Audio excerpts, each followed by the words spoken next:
Bom, boa tarde para todo mundo. Vou continuar aqui fazendo a discussão sobre governança. E depois da aula do Ademar, eu achei que a gente devia pegar uma definição de governança de quem, né, na economia neoclássica, das ordens, que é o Banco Mundial. Então, o Banco Mundial entende governança como um processo pelo qual os atores estatais e não estatais interagem para desenhar e implementar políticas dentro de um determinado conjunto de regras formais e informais que moldam e são moldados pelo poder. Então, a governança, a gente não está discutindo produto, a gente está discutindo processo. O que nos interessa é estar pensando o processo. E quando a gente está trabalhando, está tratando dessa governança como com o adjetivo ambiental, ela vai estar dizendo que os problemas ambientais urbanos não vão ser, a gente tem que entender que eles não são quebra-cabeças para que especialistas resolvam, né? Eles são questões de debate público, em que o conhecimento de vários atores é necessário para que intervenções eficazes e abordagens de governança inclusiva possam ser implementadas, né?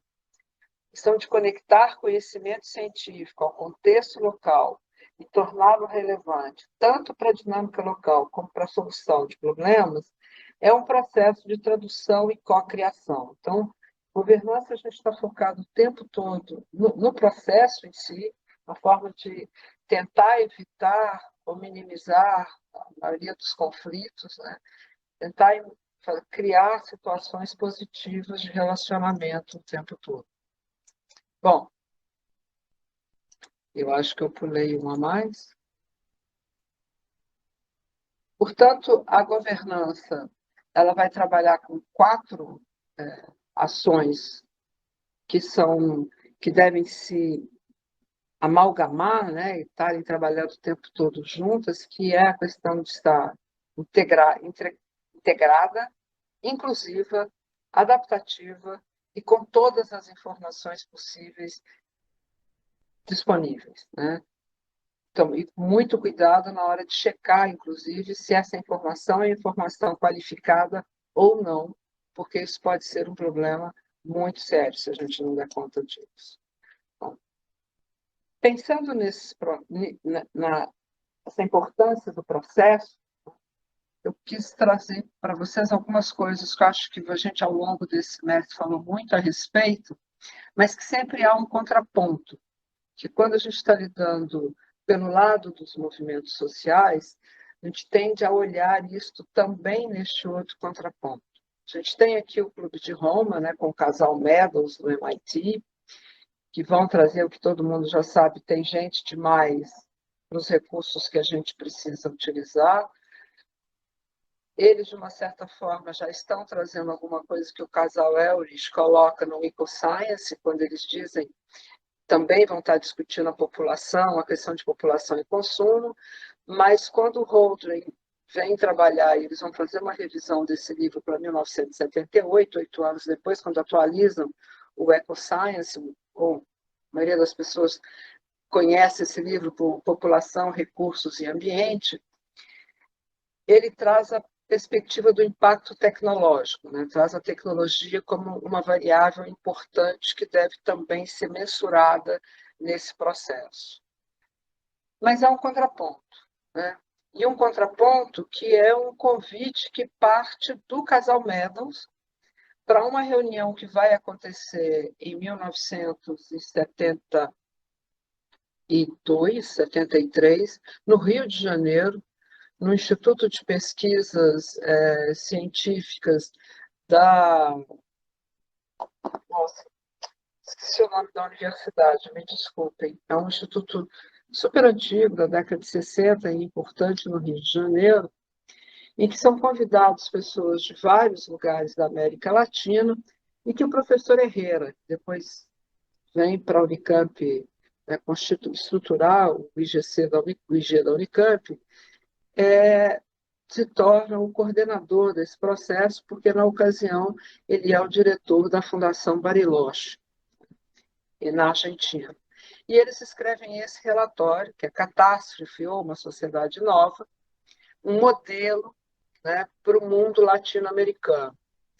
E aqui ele vai estar discutindo muito a questão de que não é tanto a população, né, mas há uma questão séria em relação a há uma questão muito séria em relação à distribuição, né? E o que ficou conhecido como o de Bariloche, né, por conta da Fundação Bariloche, vai estar dizendo que os principais problemas que a sociedade enfrenta não vão ser físicos, não são técnicos, mas são, na realidade, sociopolíticos. Esses problemas são baseados na distribuição desigual de poder, tanto entre as nações quanto dentro dessas nações. E o resultado é opressão e alienação, em grande parte baseada na exploração, né? A deterioração do meio ambiente físico não é uma consequência inevitável do progresso humano, mas é o resultado de organizações sociais baseadas amplamente em valores destrutivos. E mencionam também que o modelo propõe que todos devem ter igual acesso àqueles bens necessários para a satisfação das necessidades básicas, né? Que a igualdade de oportunidades para os bens e serviços não incluídos nessas necessidades também tem que ser defendida. Em outras palavras, o que eles estão dizendo é que a distribuição de renda, essencialmente igualitária, deve ser assumida. O modelo, a partir da América Latina, tem que ter isso como premissa, né, básica. Portanto, aqui, de novo, a gente está falando do processo. O nosso futuro comum, todo mundo sempre traz a frase de sempre que todo mundo pensa, né, é do desenvolvimento capaz de suprir necessidades da geração atual sem comprometer a capacidade de atender às necessidades das gerações futuras, ou das futuras gerações. Mas eu gosto muito mais dessa parte do texto em que discute desenvolvimento sustentável, afirma que não é um estado permanente de harmonia, mas é um processo, né? Um processo de mudança no qual a exploração dos recursos, a orientação dos investimentos, os rumos do desenvolvimento tecnológico e a mudança institucional estão de acordo com as necessidades atuais e futuras. E que esse desenvolvimento sustentável não é um processo fácil, sem tropeços. Escolhas difíceis terão de ser feitas, assim, em última análise, desenvolvimento sustentável depende do empenho político. Portanto, é uma questão de governança, antes de mais nada, desenvolvimento sustentável tem que ser entendido como uma questão de governança, uma questão de como é que o processo se dá, e esse processo depende muito de como é que cada uma das partes vai se empenhar politicamente. Para o Brasil, principalmente quando a gente está trabalhando aí com o adjetivo ambiental, a Constituinte é um momento muito importante. A Constituinte é um momento em que nós tivemos no movimento ecologista brasileiro, em 5 ou 6 estados diferentes, candidatos a deputado constituinte. Só um foi eleito no Brasil, vindo do movimento ecologista, que foi o deputado Fábio Feld, aqui de São Paulo, que na época presidia o OIT, né? uma ONG ecologista. Né? E o Fábio era o deputado, era único. E ele conseguiu, acho que ele teve uma forma de condução muito interessante, porque a primeira coisa que ele entendeu que, olha, não dava para marcar a posição individualmente, a gente tinha que negociar o máximo possível se alguma coisa teria que constar da Constituinte para que a gente pudesse avançar nas discussões ecologistas. Né? E com isso, ele conseguiu colocar no que na época ficou conhecida como Frente Verde Parlamentar, o único deputado monarquista brasileiro, né, o Cunha Bueno, e também os deputados de esquerda, como Vitor Buarque, ou na época até o Eduardo Jorge, né, que não tinham uma bandeira, que não estavam discutindo prioritariamente ou primariamente a questão ambiental, mas que foram sendo cooptados e começaram a introduzir as questões ambientais, os vetores ambientais nas suas pautas de discussão. Para isso, o Fábio se utilizou de uma estratégia usada pela Grobruntra no nosso futuro comum. A Grobruntra, quando ela montou a comissão para poder escrever o documento, para poder fazer esse diagnóstico e essa proposta sobre desenvolvimento e meio ambiente para o próximo milênio, ela decidiu que, diferentemente dos outros documentos, da forma de trabalho das outras comissões da ONU, essa comissão iria conhecer o mundo, né? E eles foram a todos os continentes, estiveram inclusive no Brasil, estiveram em Brasília e em São Paulo, tiveram audiências com 85 entidades e personalidades brasileiras, das mais variáveis, né? Do Krenak a André Montoro, para discutirem as realidades de cada uma das diversas regiões, principalmente aquelas regiões consideradas regiões conflituosas no mundo. Mesma coisa fez o Fábio, né? Uma coisa muito semelhante. Ele conseguiu convencer os deputados com a ajuda do Ulisses Guimarães, que cedeu algumas passagens de avião, e não chegou a encher, mas ter um número razoável de deputados e senadores embarcados em aviões para conhecer os biomas brasileiros, né? Então, os deputados foram ver de perto, viver a Amazônia, viver o Pantanal, conhecer o Cerrado, a Caatinga, foram até Fernando de Noronha, foram aos Pampas, um pouco para poder entender essa diversidade que esse país tinha, né? E era muito gratificante conversar depois do retorno, como que eles também começaram a perceber minimamente toda essa riqueza e essa diferença que o país tinha, né?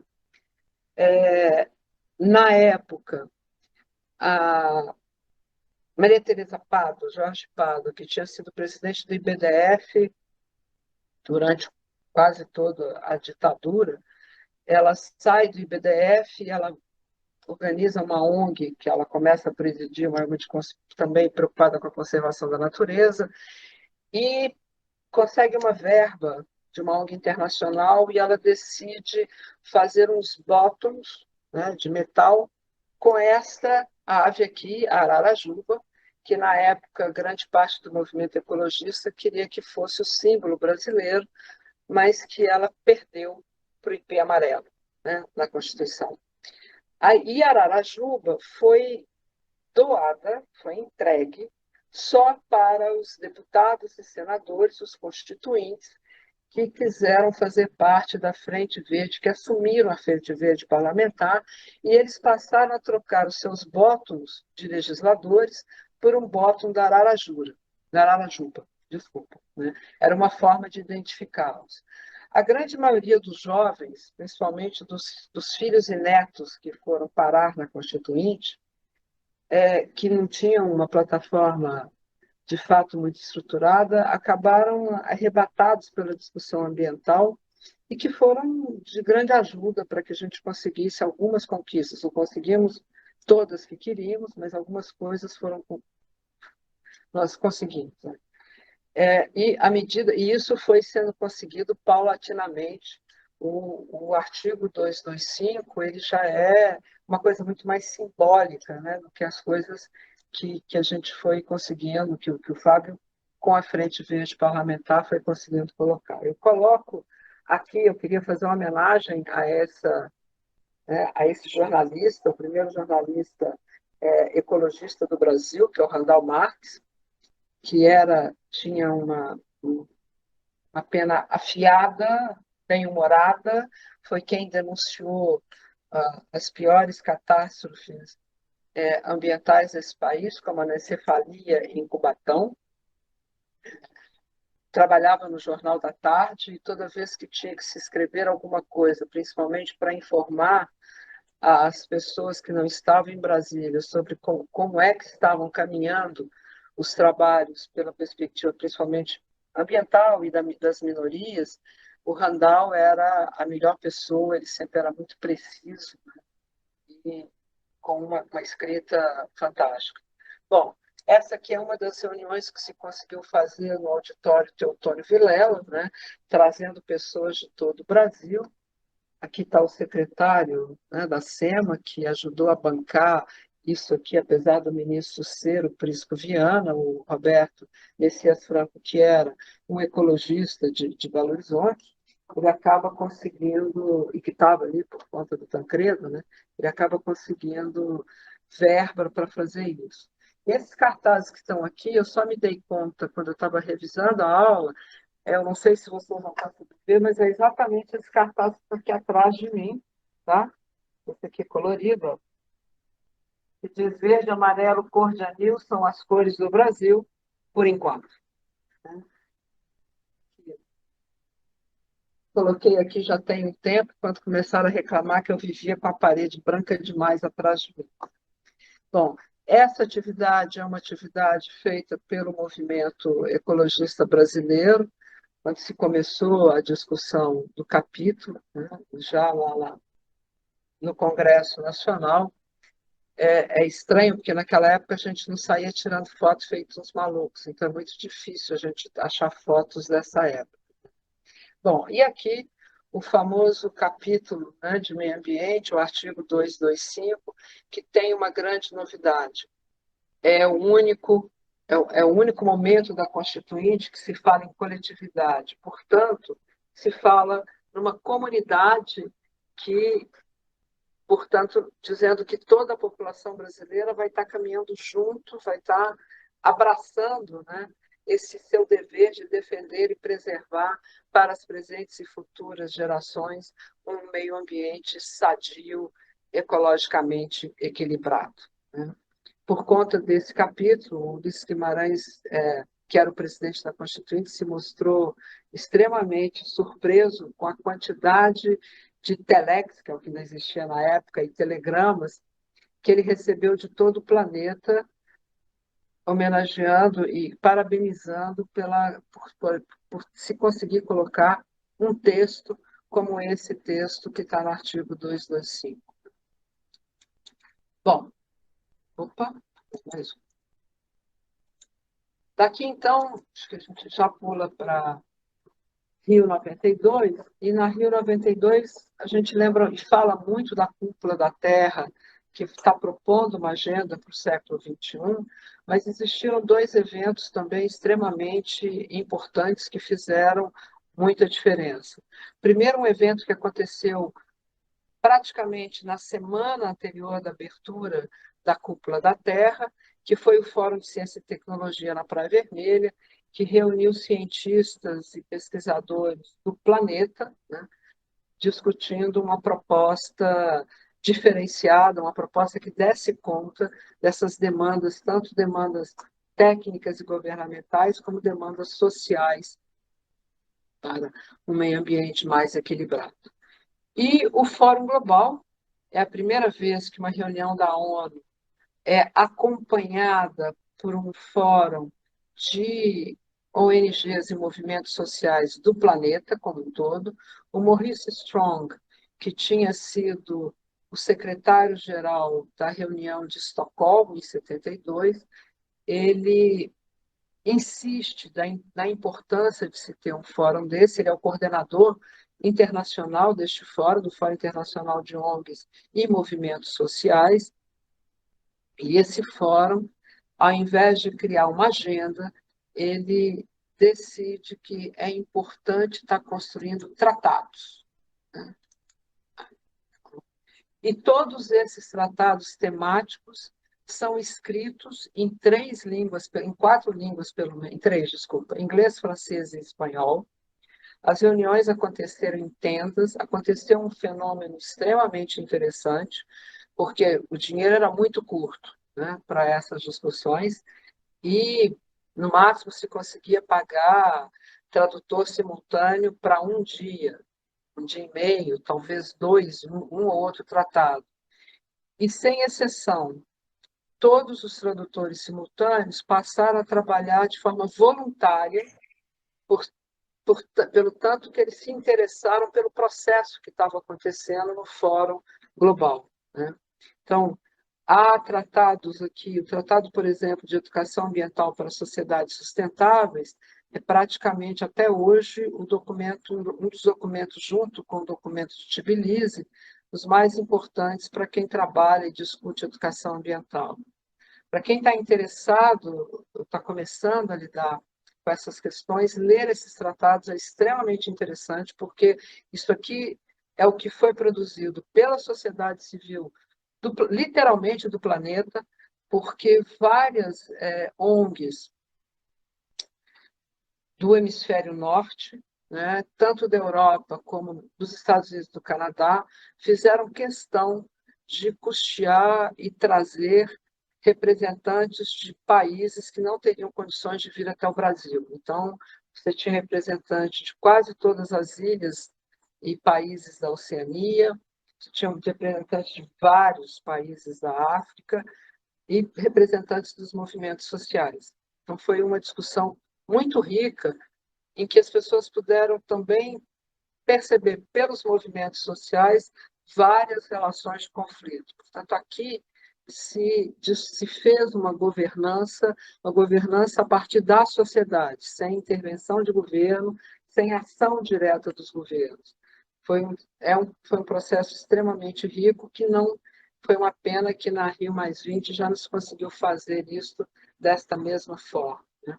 Aqui, quando vocês tiverem acesso ao material, está a versão Greta, né, da década de 90, que é a Serven Suzuki, que é uma canadense de Vancouver, que não chegou a fazer uma greve semanal, mas a Serven veio, né, como vários adolescentes e crianças estiveram presentes na Rio 92, e esse é o discurso que ela faz na plenária,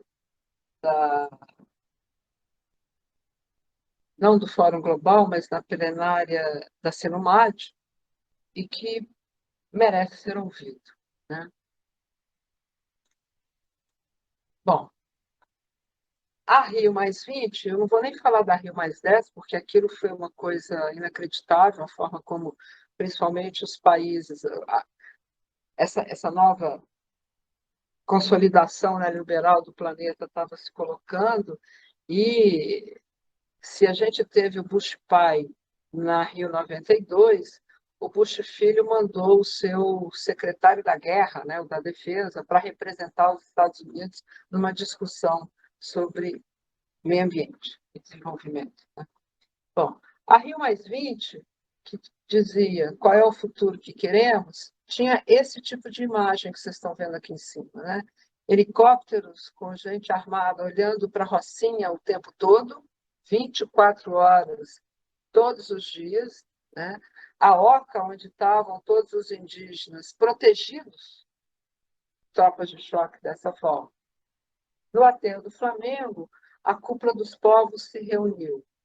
O Rio, dessa vez, decidiu dividir a sociedade civil por N lugares diferentes, com muito difícil acesso, não era fácil circular de um lugar para outro, ninguém vai facilmente do Flamengo para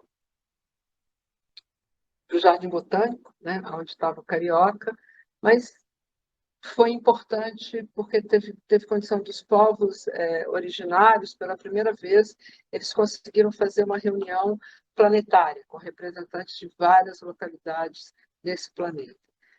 E a Cúpula dos Povos se propunha a reinventar o mundo, mais do que procurar um futuro, né, desejoso, reinventar o mundo, e esta foi a figura mais importante da Rio+20, que é olhar o mundo de uma forma diferente, é olhar o mundo assim, né? Ninguém disse que o norte ou o sul, uma coisa que é redonda e que gira sobre o seu próprio eixo, tem que estar na conformação que se colocou, né? E quando a gente começa a olhar o mundo dessa forma, acho que até pensar governança começa a ter processo, né, de estar junto começa a ficar um pouco diferente, né? Acho que depois olhem um pouco para esse mapa. Eu gosto muitas vezes de ficar olhando para ele e é engraçado como relativiza um pouco os territórios, os tamanhos e as importâncias que a gente dá para várias localidades. Bom, e aqui o lado negro da Rio+20, o mais negro da Rio+20, né? O Vic Muniz, talvez alguns de vocês conheçam pelo lixo extraordinário, ele juntou um dia inteiro de recicláveis que foram produzidos nesses espaços, tanto o espaço oficial quanto o espaço da sociedade civil, e produziu este quadro num daqueles galpões que estavam vazios na Praça Mauá, né? Vocês podem ver aqui em detalhe, ó, todo esse azul aqui é garrafa PET de água, né? Um pouco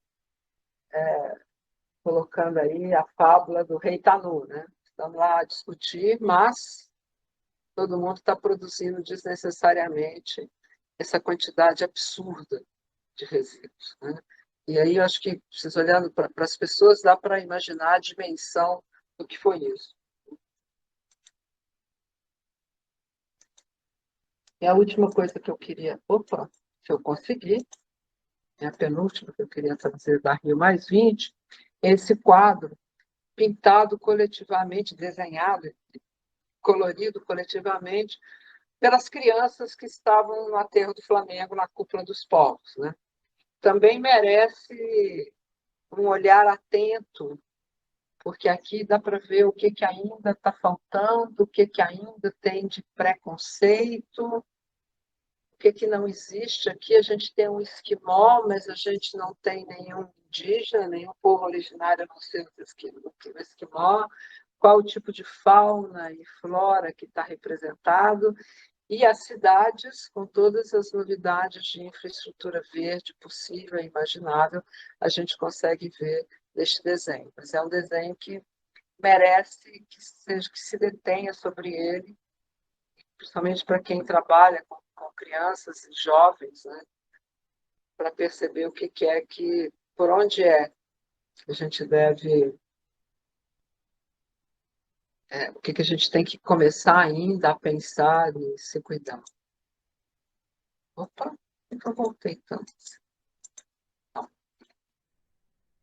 Logo depois que o Nosso Futuro Comum foi publicado, surgiu uma proposta na comissão de se escrever uma Carta da Terra, como se fosse a tábua de Moisés, né, para a sustentabilidade plena. Imaginou-se que em 92 isso seria assinado por todos. Ledo engano. É impossível assinar isso aqui no Rio. E só em 2000 se teve, de fato, clima para ratificar essa carta. Acho que é uma carta que merece uma leitura cuidadosa, acho que é uma carta de princípios. Aqui eu só coloquei os princípios, há um texto. Aqui eu coloquei para vocês o link da Carta da Terra, da ONG que cuida da Carta da Terra, por assim dizer, porque muito a gente pode pensar e muito pode nos ajudar em ações de governança quando a gente começa a pensar, a trabalhar pelos princípios que aqui estão colocados, né? Divididos em 4 grupos. Um grupo que diz respeito a respeitar e cuidar da comunidade da vida. Um outro que diz respeito à integridade ecológica. Um terceiro que vai falar da justiça social e econômica. E o quarto, que vai falar de democracia, não violência e paz. Bom, mas a sociedade que a gente vive, depois, apesar de todos esses documentos, de todas essas reuniões planetárias, desse avanço que se tende a fazer, de sermos uma coletividade, portanto, todos queremos, né, estamos pleiteando as mesmas coisas, eu acho que a Mafalda nos traz algumas coisas aqui interessantes para pensar, né? Uma forma mais elegante do que essa charge que eu confesso, eu já tentei achar o autor, não consegui até agora achar o autor de quem fez, mas eu acho isso icônico. Considero esse desenho muito icônico da realidade com a qual que vivemos hoje em dia.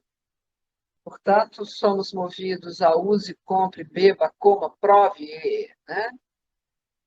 O que eles pensam que nós somos, mas o que nós somos? E, na realidade, os malditos lá dentro da televisão sabem mais do que nós ainda, que ainda não sabemos, né? O que nós somos, e um pouco essa imagem retrata isso.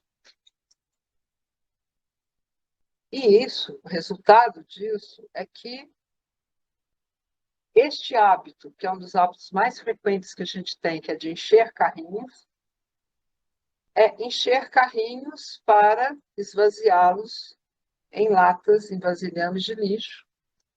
E esses vasilhames de lixo costumam percorrer periferias e serem colocados nas periferias de forma completamente displicente.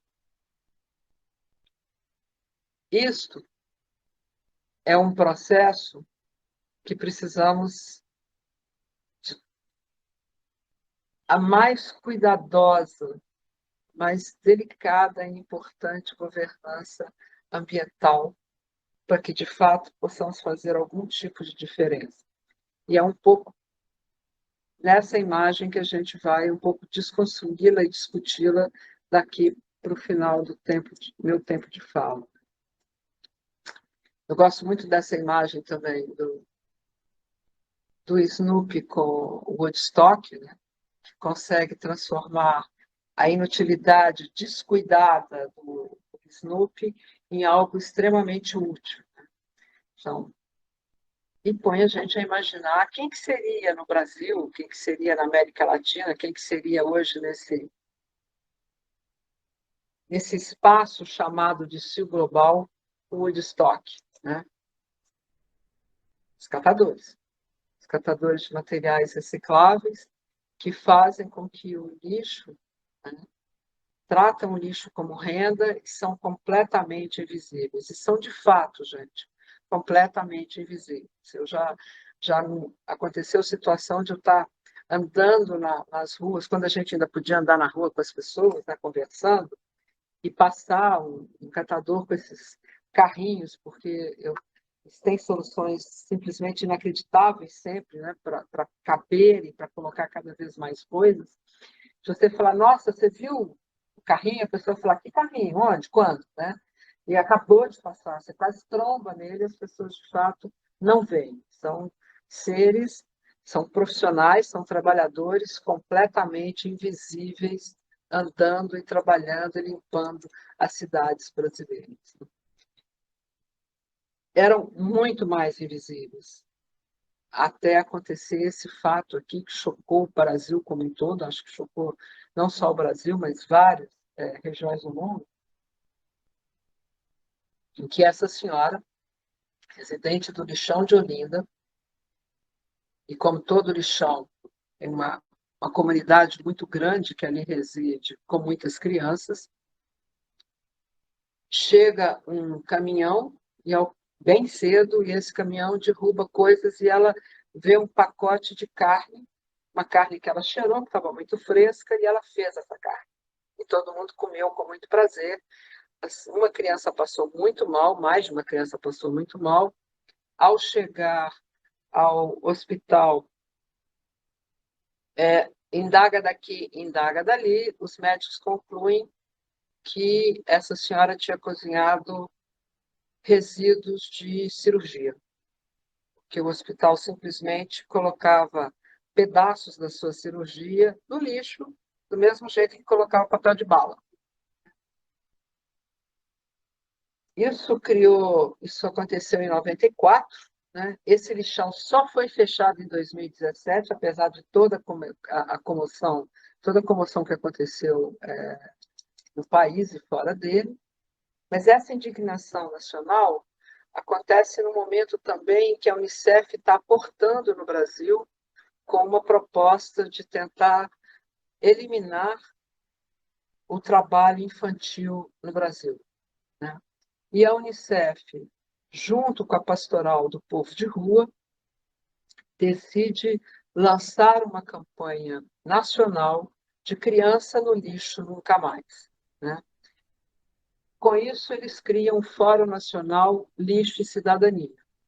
O Fórum Nacional Lixo e Cidadania conseguiu rapidamente, então, um pouco por conta daquela notícia anterior, arrebanhar das promotorias, a Caixa Econômica Federal, o Banco do Brasil, promotorias as mais diversas, promotoria do trabalho, promotoria da cidade da criança, as recém-criadas promotorias de meio ambiente, universidades, associações profissionais de diversas profissões, todos no intuito de criança no lixo nunca mais, né? E, rapidamente, essa que seria um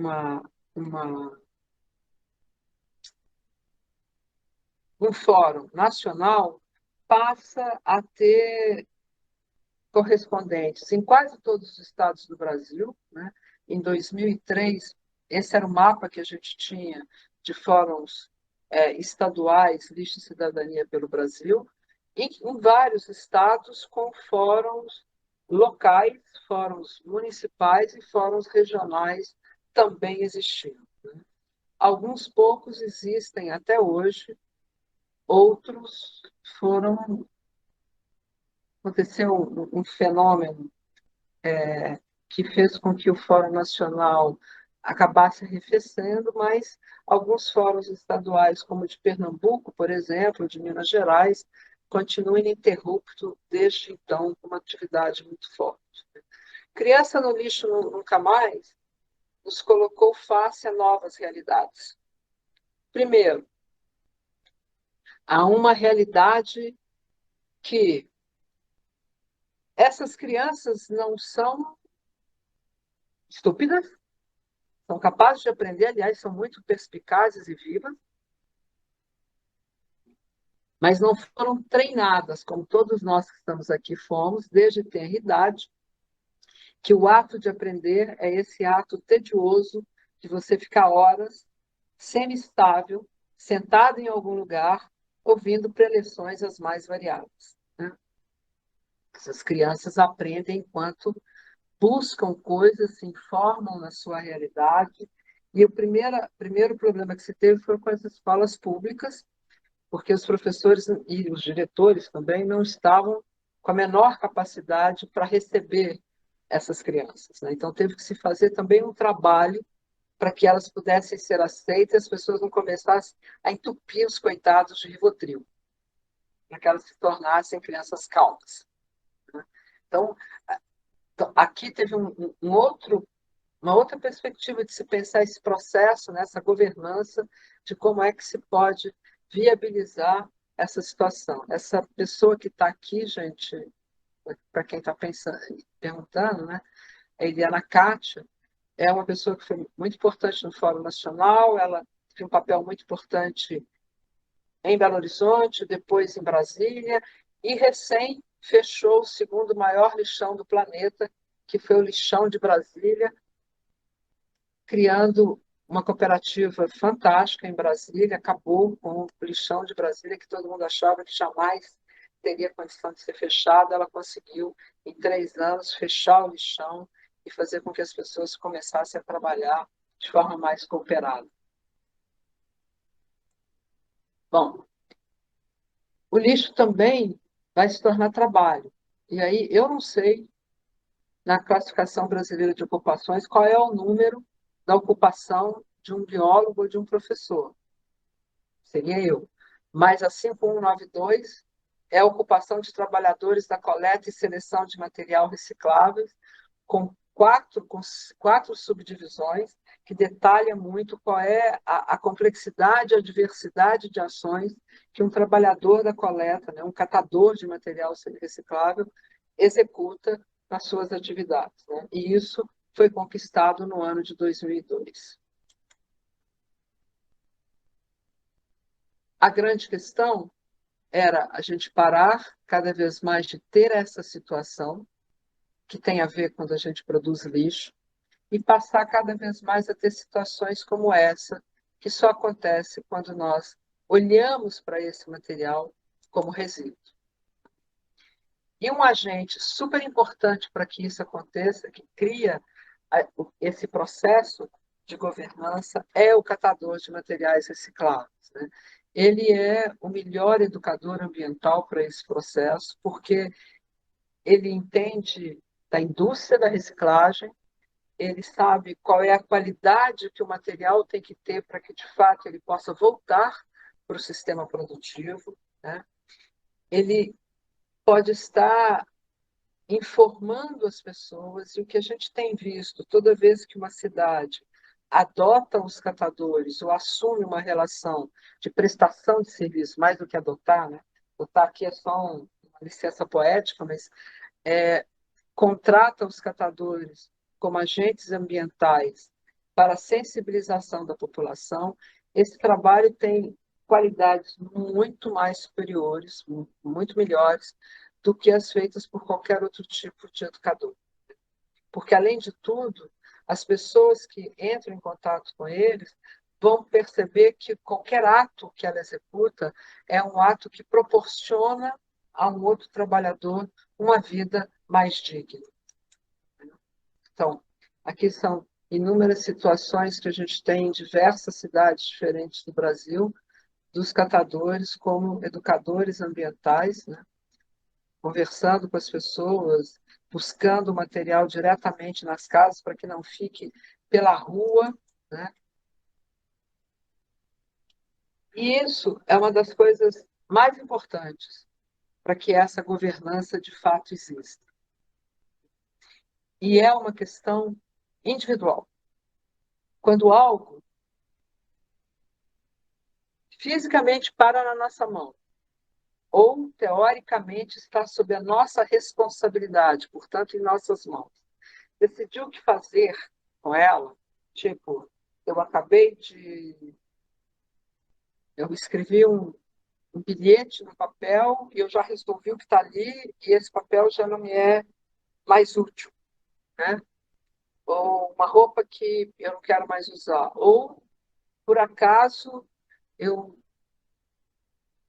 me sobrou um armazém de um produto que é inútil. A decisão seguinte que você toma quando toma a realidade disto é que vai fazer a diferença. Se a decisão for descuidada, você acabou de produzir lixo. É quando está tudo junto, tudo misturado e dificilmente isso vai voltar a ter alguma função, de alguma forma, isso vai conseguir voltar para a produção, né? Para a indústria. Mas se você pensa e separa adequadamente, isso é resíduo. Isso tem destinação adequada. Tá? Isso pode ser destinado ao reuso, à reciclagem, à compostagem, à recuperação e até mesmo ao aproveitamento energético.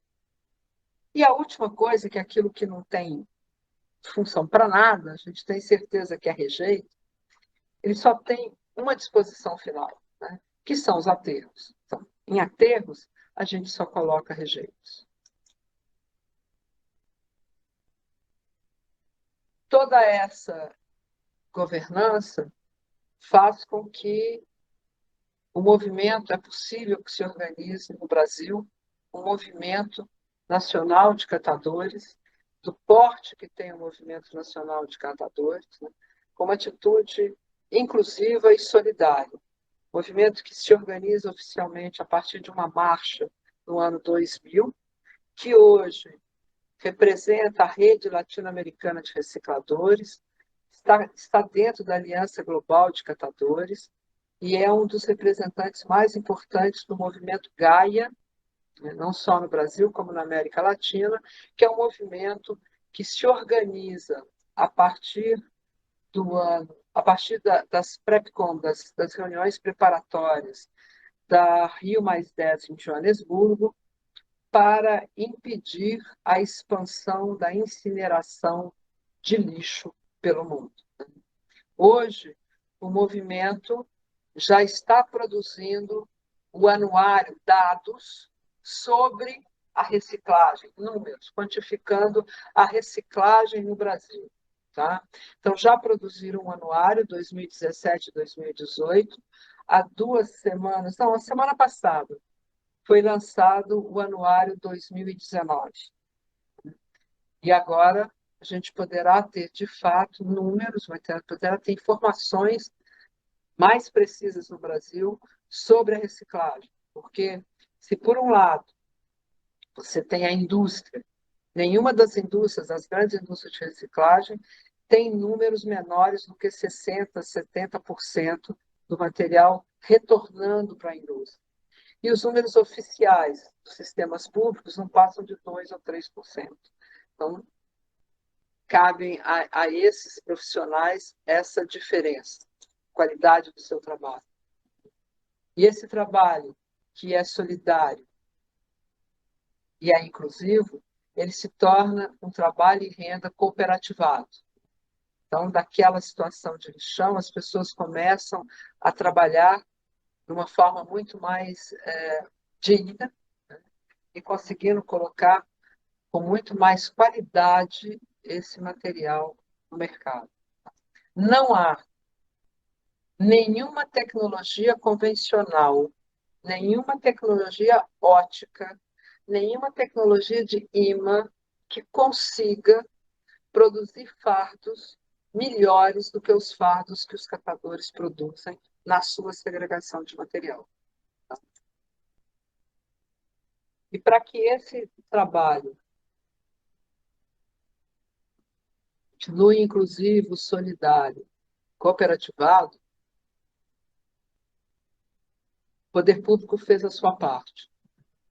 Primeiro, com um decreto federal em que institui que todos os órgãos, todas as entidades da administração pública federal, seja ela direta ou indireta, na sua fonte geradora, segregue, separe os seus resíduos recicláveis e o destine ou a associações ou a cooperativa dos catadores de materiais recicláveis, que adote uma associação, uma cooperativa para isso. Esse decreto continua em vigor. A Política Nacional de Saneamento Básico, que é aprovada em 2007, ela dá um salto ainda mais importante para que essa governança aconteça e se consolide. Ela altera um inciso de um artigo da Lei 8666, que é a Lei de Licitação, que vai, então, permitir que não haja licitação para contratação para a prestação de serviços de coleta, processamento e comercialização de resíduos sólidos urbanos recicláveis ou reutilizáveis em áreas com sistema de coleta seletiva de lixo, efetuados por associações ou cooperativas formadas exclusivamente por pessoas físicas de baixa renda reconhecidas pelo poder público como catadores de materiais recicláveis, com o uso de equipamentos compatíveis com as normas técnicas, ambientais e de saúde pública. E a Política Nacional de Resíduos, em 2010, reestrutura e qualifica melhor todo esse processo, permitindo o desenho de rotas tecnológicas que, de fato, farão toda a diferença. A primeira coisa é entender o resíduo, né, a política nacional, vai entender que resíduo é uma política pública, né, e estabelece essa pirâmide, que é uma pirâmide lixo zero, e que eu adoto essa pirâmide hoje invertida, para ver se as pessoas entendem a hierarquia que de fato está na lei. Porque as pessoas, quando colocam a pirâmide ao contrário, elas tendem a pensar no ápice da pirâmide, ao invés de começar na base. Né? Então, a hierarquia colocada na lei, na pirâmide que hoje a gente chama de pirâmide lixo zero, diz que resíduo é algo que a primeira coisa que a coletividade no Brasil tem que pensar é em não gerar. Depois, se não consegue não gerar, é em reduzir. Se não tem como reduzir muito, reutilizar. Só então reciclar e só então pensar em tratamento, né? E, com certeza, a produção de rejeito, porque é impossível não se produzir rejeito, mas o rejeito tem que ser algo que vai, então, para os aterros. Portanto, o que aconteceu, que os municípios começaram a fazer, e o próprio governo federal acabou estimulando de uma forma equivocada, que todo mundo saísse construindo o seu próprio aterro sanitário, foi um grande tiro no pé, porque aterro sanitário é uma coisa cara de se manter e a grande maioria dos municípios não conseguiram manter os seus aterros. E aterro sanitário, se você passar 3 horas sem fazer a sua manutenção adequada, ele vira um lixão. Não tem como, né? Resíduo é negócio. Resíduo tem uma cadeia de valor, né, que está aqui colocado. Desculpa estar em inglês, mas assim, eu sou péssima para desenho. E eu não consegui que quem fez isso pudesse ter tempo para refazer isso para mim. Vocês me desculpem mesmo, tá? Mas você tem uma cadeia de valor e você tem uma cadeia de serviços. E a parte que une essas duas cadeias, de fato, né, para esse negócio acontecer, são as associações e as cooperativas, as centrais dos catadores de materiais recicláveis, inclusive com o suporte dos catadores autônomos.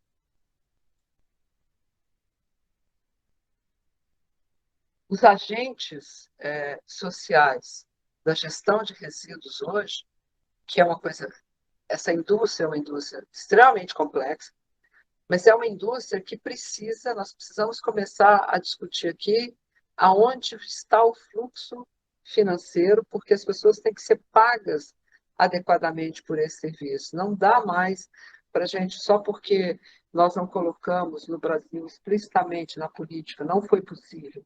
Sempre há um centrão, a cada momento no Brasil sempre há um centrão nas votações, que a gente tivesse, como na Europa tem a responsabilidade expandida para o produtor, a gente hoje, no Brasil, tem uma gestão compartilhada.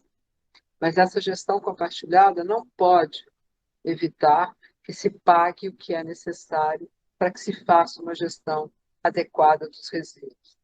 Se pague, se audite, se controle adequadamente isso. Porque a indústria da reciclagem nos tira dessa economia linear de ir lá buscar recursos, por mais que o planeta no seu subsolo tenha recursos sobrando para sempre, né? A forma como a gente faz essa extração, ela é extremamente danosa para a superfície, para quem na superfície habita, né? Coletar isso, fazer algo com isso, dispor, transformar isso em lixo, não é possível. A gente tem que mudar isso para a lógica da economia circular, e a lógica da economia circular ela começa sempre com uma recusa à aquisição de matérias-primas virgens, né? Tentando manter o sistema, a matéria, aquilo que define um ecossistema, né, que a matéria circula o tempo todo, tem que, de fato, continuar circulando. Gabi, eu ainda tenho quanto tempo? Porque a hora que eu fechei aqui, eu perdi o meu relógio. Olha, são 5, mas assim, as pessoas têm passado um pouco. Se quiser terminar, aí termina. Acho que Tá bom. tranquilo. Bom, quando a gente volta a olhar aquela pirâmide que eu mostrei para vocês, a pirâmide lixo zero, a gente percebe coisas muito interessantes na forma como ela foi construída. Ela, primeiro, quando ela fala em não geração e redução, ela automaticamente nos remete a uma perspectiva de inovação. A gente tem que começar a pensar numa nova forma. Não dá para pensar com o produto que se tem hoje, porque esse produto ele foi desenhado para uma lógica diferente. Então, está na hora que, para dar conta dos primeiros 2 degraus dessa pirâmide, a gente tem que, de fato, pensar em inovação, pensar no design. Da redução e da reutilização nos remete à economia circular. A reciclagem, além da economia circular, nos remete a uma solidariedade, a uma inclusão socioeconômica e ambiental. E só lá em cima a gente vai, então, começar a pensar com aquilo que a gente não der conta, né, nos processos termoquímicos. E a disposição final, como eu disse, sempre de rejeitos. Entendendo que a compostagem de orgânicos, que ainda é quase mais de 50%, quase 60% do que se produz, principalmente no Brasil, de resíduos, tanto pode estar na reciclagem quanto no tratamento termoquímico. Aqui eu estou trazendo um caso concreto, um exemplo concreto para vocês do que aconteceu com os alunos de arquitetura da Unicamp, né? Nós fomos fazer uma visita a essa cooperativa, que hoje já não está nessa instalação, está em instalações bem melhores, que é a Reciclar, e essa senhora reclamou muito que ela trabalhava nesta mesa, vocês veem que ela é bem baixinha para a mesa, com esse monte de sacos aqui em volta dela, e esses sacos estão presos com gancho, com prego. E ela sempre acabava machucando a barriga, quase ferindo mesmo, em alguns casos, ferindo a barriga. Os alunos decidiram, então, fazer uma proposta. E aqui eles vêm com a proposta, eles resolveram fazer uma proposta diferenciada de uma mesa de trabalho. Eles estavam no momento de começar a construir uma nova área de trabalho para eles. Então, os alunos entenderam que seria mais interessante, ao invés de ter uma mesa longa, mas terem mesas menores, e desenharam e propuseram esses tipos de carrinhos, né? Que então eles poderiam colocar um número muito grande de resíduos diferenciados, cada lugar aqui entraria uma pessoa. Nessa, que é uma outra maquete, porque eles fizeram mais de uma maquete, essa pessoa aqui, ó, que é feita de sabão, tá? Essa maquete é feita de papelão e sabão. Essa pessoa está sentada. Essa catadora olha para os alunos e fala, mas o que é isso aqui? Não, a pessoa está sentada. Aí a catadora nem respira e ela diz assim, mas quem trabalha sentado é vagabundo. Né? Ficou todos os alunos sem respostas, o que ia dizer, o que ia acontecer. E isso fez com que a gente fosse até a saúde coletiva da Unicamp, e o professor Heleno voltou, foi até a cooperativa com a gente, para conversar com as catadoras. Né? Porque, sim, você precisa sentar também. Né? Isso não é ser vagabundo. Isso tem a ver com a qualidade, descansar tem a ver com o teu corpo estar bem para trabalhar. Né? Mas os alunos não tiveram como responder, o pessoal da medicina respondeu, e respondeu inclusive para os alunos por que era importante, porque eles também não tinham muito claro isso. E aí aconteceu um fenômeno. Os alunos explicaram o que era isso, a gente tentou, na época, achar algum professor que trabalhasse com material na Unicamp, em alguma engenharia, que quisesse testar um material barato para poder fazer esses carrinhos, mas a cooperativa ganhou um lote de ferro. E eles fizeram os carrinhos. Quando a gente chegou lá, na vez seguinte, olha, os carrinhos já estavam todos instalados na mesa. Já estavam ali trabalhando e, assim, adoram essa meninada. Esse carrinho já, fotografia disso, já percorreu o mundo, né? Porque fez toda a diferença para a qualidade de trabalho dele. Está aqui o grupo de estudantes, o grupo de catadores, né? Sempre nas cooperativas tem muito mais mulheres do que homens nesse trabalho. Bom, eu tinha para trazer para vocês também uma última coisa que eu queria mostrar, que é uma cidade na Europa, que eu fiz uma visita o ano passado, que é uma cidade totalmente lixo zero. Então, é uma cidade que está construindo uma nova realidade, que é a cidade de Hernani, no País Basco, mas vou passar isso aqui rapidamente. Né? Como é que isso tudo acontece nessa cidade? É uma cidade pequena, como vocês podem ver.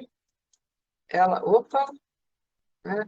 Ela tem 20 mil habitantes, numa área de 38 quilômetros quadrados, sendo que 15 quilômetros quadrados é de área urbana. E o Estado espanhol, negociando com o País Basco, decidiu que ia resolver resíduos colocando incineradores. E eles decidiram que não queriam incineradores de hipótese alguma na região. Fizeram uma grita muito grande, grandes passeatas para que isso não acontecesse. E a municipalidade assumiu isso. Ao assumir isso, eles foram primeiro estudar em detalhes o que era o lixo produzido na cidade de Hernani. Então, primeiro eles perceberam que 32% podia ser reciclável, 40% era orgânico. E aí algumas decisões técnicas foram tomadas pelos técnicos da prefeitura com alguns professores da universidade, conversando com eles. Então, assim, era interessante segregar em 4 frações, não mais que 4 frações. Então, uma para plástico e embalagem, essas embalagens que ninguém sabe o que faz com elas, como o Tetra Pak, que tem de tudo, né? Tem papel, Tetra Pak tem papel, plástico e alumínio, né? O metal, papel e papelão, orgânicos e rejeitos. Depois, eles tinham que pensar a destinação adequada de cada uma das frações. E como que seriam os objetos de sensibilização de toda a comunidade, né? E que a prefeitura se sentia incapaz para fazer isso, então ela contratou uma empresa de comunicação. E o que essa empresa de comunicação fez antes de qualquer coisa começar, né? Ela teve que fazer reuniões diretas com todos os 20 mil habitantes. Tinha que dar condição para que os 20 mil habitantes da cidade pudessem conversar com eles de alguma forma. Então, eles percorreram todos os bairros, todas as associações, para começar a pensar como que se viabilizaria uma coleta seletiva porta a porta na cidade. E essas são as decisões tomadas. A frequência das coletas em cada região, né? E aí decidiram que orgânico a cada 3 dias por semana, as embalagens 2 dias, papel 1 dia é suficiente, e o rejeito mais 1 dia. Então, 7 dias na semana haveria coletas distribuídas dessa forma. Qual é o horário? Então, cada região pensou qual seria o seu melhor horário. Como que eles deveriam separar? Qual tipo de vasilhame cada pessoa deveria ter para poder fazer essa separação? Aonde que esse vasilhame deveria ser localizado para que não virasse um estorvo numa cidade, que é uma cidade de 1.200? Normas são escritas para que todo mundo saiba o que foi decidido. Aqui se coloca e se entrega para a população, dizendo o que é o que, uma lista muito grande de tudo que pode ter virado resíduo, de tudo que, quando eles foram fazer o diagnóstico, né, eles perceberam que estava ali no lixo da cidade. Então, como é que se classifica isso? E cada habitante recebeu um imã de geladeira com o seu dia de coleta. Tudo foi feito bilíngue, tudo em espanhol e em basco. E essa era a primeira coisa. Aquilo que a gente já conversou antes, né? Tinha que separar. As pessoas tinham que entender que algo que pode ser reciclável pode virar lixo. Depende da atitude do cidadão. Aqui a gente tem resíduo, aqui a gente tem lixo. E isso era um dos objetos de campanha, né? Isso aqui está em basco, que quer dizer lixo nunca mais. E aí, como que eles resolveram? Resolveram que cada habitante, cada localidade, teria um vasilhame numerado. Isso aqui, quando você lê esse número aqui, você sabe exatamente qual é o endereço de quem é responsável por essa caixa. Essa caixa, esse vasilhame é colocado nesses totens, seja em totens dentro da edificação, seja em totens em postes em frente à edificação. Tá? E em prédios mais novos, desde que isso começou na cidade há mais de 10 anos, os prédios construídos desde então, eles passaram a construir áreas fora da edificação para que a pessoa que faz o recolhimento do resíduo não precise entrar no prédio. Ele tem a chave desse local. Quando ele abre esse local, aqui estão os totens, né? E, além disso, um vasilhame como esse, maior, para se colocar papel e papelão. Então, o motorista de caminhão, ele tem chave para entrar em todos os lugares que é necessário. Quando o resíduo está colocado de forma inadequada, tão inadequado que ele, ao fazer ele olhar, ele sabe que está inadequado, ele não mexe, ele anota o número e ele faz um relatório de viagem. Quando o gerador liga para reclamar, ele é informado do que estava inadequado, como ele deve fazer para evitar que isso aconteça, e aí esse material é recolhido. Tá? É uma forma de fazer sensibilização contínua. Aqui é para coleta de óleo. Tá? Cada vez que as pessoas colocam aqui uma vasilhame com óleo usado, cai aqui um vasilhame vazio para que a pessoa possa colocar, levar para casa e aí armazenar o óleo que é produzido na sua casa. Isso é para roupa, né? Aqui é um convênio com a Caritas em toda a Espanha. Você joga roupa, mala, coisas que têm a ver com os mais pessoais. A Caritas recolhe isso. O que é possível de ser reutilizado, o que precisa ser remendado e pode ser utilizado, a Caritas faz isso e leva isso para as comunidades mais pobres, ou em acampamentos de imigrantes, ou para a África, normalmente. Aqui, para os ditos resíduos perigosos, né, você pode coletar aqui os resíduos eletroeletrônicos. Normalmente, nessas caixas, tem sempre algum material de sensibilização para que as pessoas levem vasilhas como essa para ir. Eu acho que o azul é para carne, o verde é para peixaria, para você não ter que embrulhar mais nem carne nem peixe. Sacolas diferenciadas para compra de alimentos. E a cada... deixa eu lembrar um número aqui. Eu acho que a cada 20 famílias existe uma composteira como essa, para material orgânico coletivo. Tá? Essa composteira é fechada, só as famílias que fazem uso disso. Na composteira tem um garfo para que você possa mexer.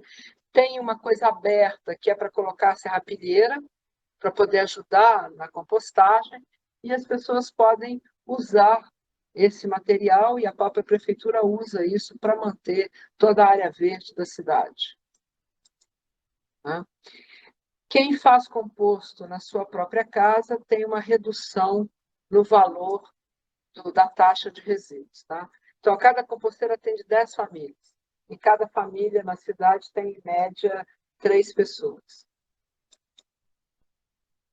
Bom, a municipalidade abriu mão de contratar serviço de terceiro, então ela faz a lavagem de todas as ruas, a coleta dos recicláveis da indústria, e a indústria paga por esse serviço. Então, com isso, melhorou muito o serviço, a taxa de reciclagem diminuiu, porque a parte do que a indústria paga auxilia a minimizar o valor que a população está pagando. A área rural não tem coleta porta a porta, mas sempre tem pontos de entrega voluntária. E cada família na área rural tem uma composteira, que a municipalidade entrega. Tá? Bom, a prefeitura vai subsidiar a diferença, porque a legislação da responsabilidade expandida do produtor, né? Quem decide quanto que ele paga é o governo espanhol, não é a municipalidade, e isso não está cobrindo hoje em torno de 60% dos custos totais que a prefeitura tem. Então, a prefeitura tem que subsidiar. E isso é uma coisa que é muito importante a gente sempre saber. Coleta de resíduos é muito mais cara que coleta de lixo. Se a conta for para ser uma conta de padaria. Tá? Se a gente colocar todas as variáveis, né, e pensar em toda a complexidade que tem a indústria da reciclagem, ela é muito mais barata, muito mais em conta. O consumo, de não estar consumindo matéria-prima virgem, de não ter mais problemas com uma série de coisas como microplástico, que é um fenômeno completamente absurdo, isso é muito, muito importante. Bom, e aqui os processos de educação ambiental são de responsabilidades da prefeitura. No início, quando existiam eventos na cidade, a prefeitura comprou e manteve vasilhas de cerâmica para que não fossem utilizados em eventos públicos nenhum tipo de descartável de uso único. Isso não existe mais na cidade, tá? E a prefeitura está sempre, a municipalidade está sempre estimulando a venda de alimentos a granel. Novo residente, se ele compra lugar para morar em Hernani, ele vai receber o guia, a norma, o IMA, uma sacola com as informações, tudo que ele tem que fazer. Se ele é inquilino, o proprietário é obrigado a passar todas as informações. E quem se hospeda nas pensões da cidade, quando chega para o check-in, recebe todas essas informações. Bom, a primeira fase foi uma fase de sensibilização da cidade. Então, quando isso começou, há mais de 10 anos atrás, cada um ganhou uma vasilha plástica azul e vermelha para compra na peixaria e no açougue, mais 2 sacolas de compra. Cada residência ganhou isso, tá? Para estimular as pessoas, de fato, a irem sempre às compras. Mais esses sacos para poder colocar legumes e verduras, para não ter que usar papel ou usar saco plástico. Tá? Nessa fase atual, porque depois de 10 anos eles estão percebendo que a população está arrefecendo, então hoje eles estão produzindo, essa é a sacola que eles iam começar o trabalho, né, no ano passado, logo depois do verão. Eles perceberam também que o material tem que ter menos texto e mais imagens, e desta vez eles estão optando por 6 idiomas, uma cidade de 20 mil habitantes.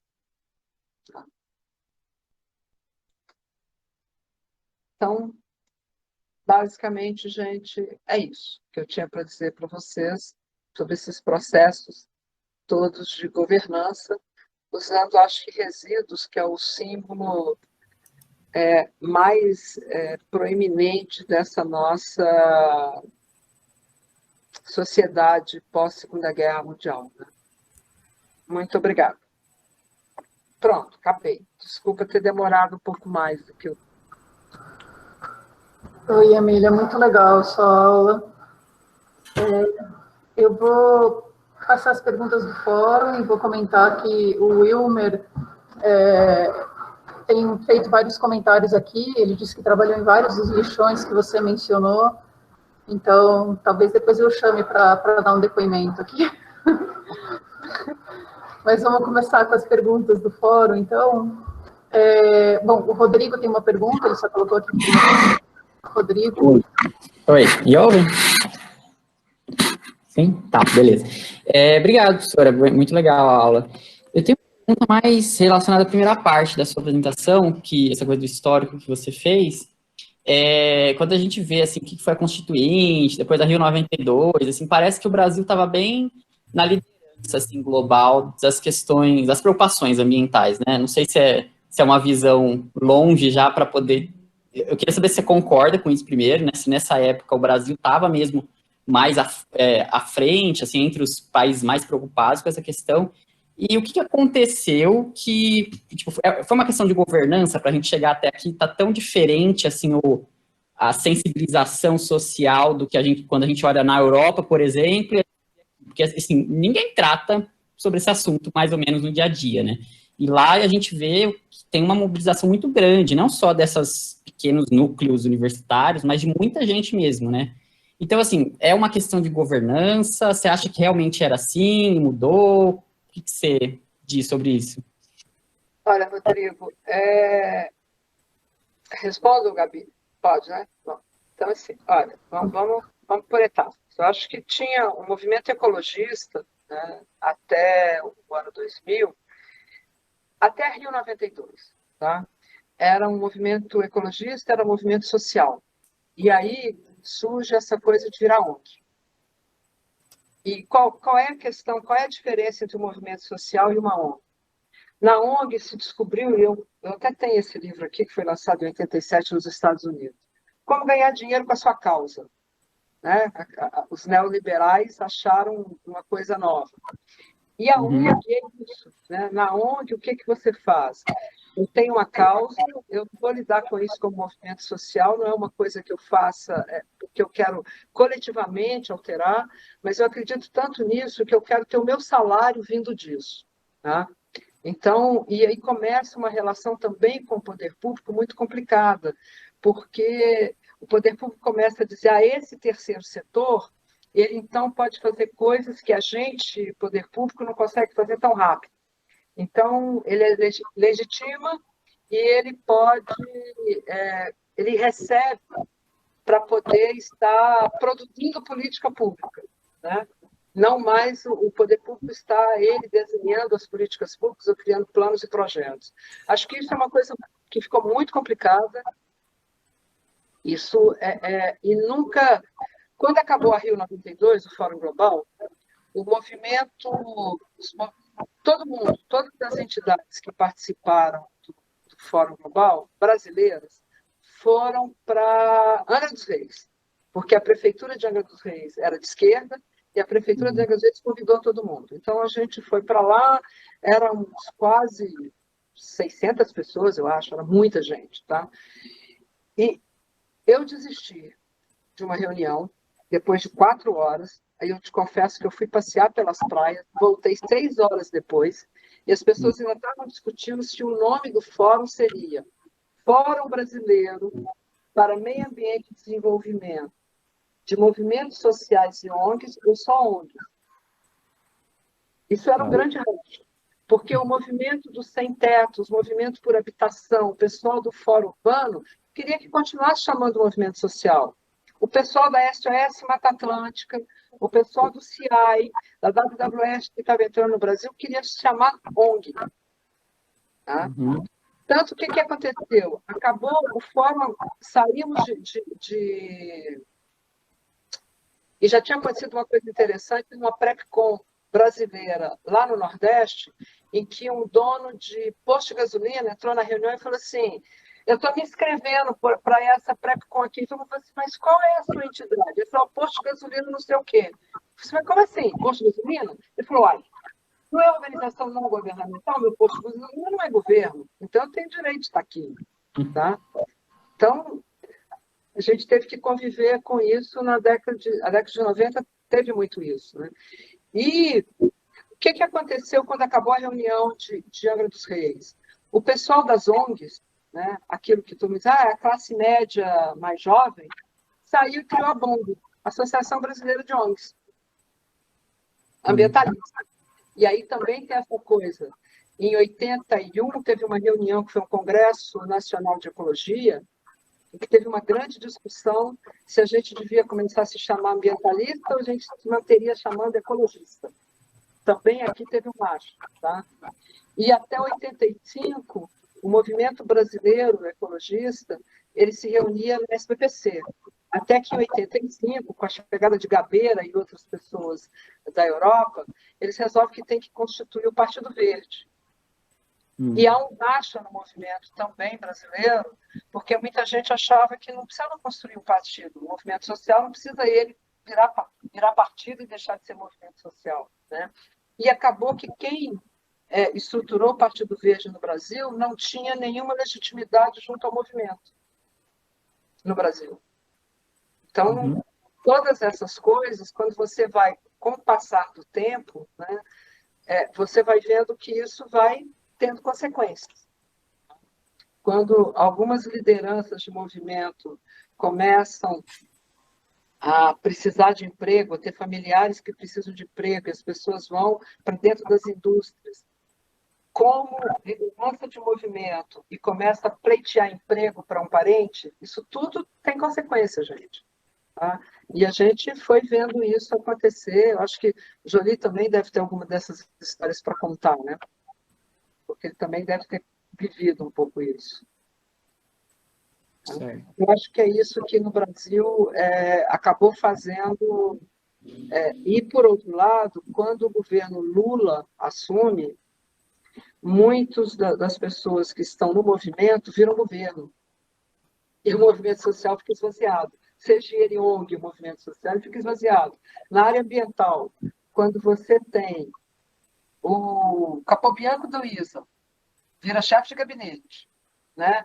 A liderança da associação mais antiga do Rio Grande do Sul vira diretor do ministério.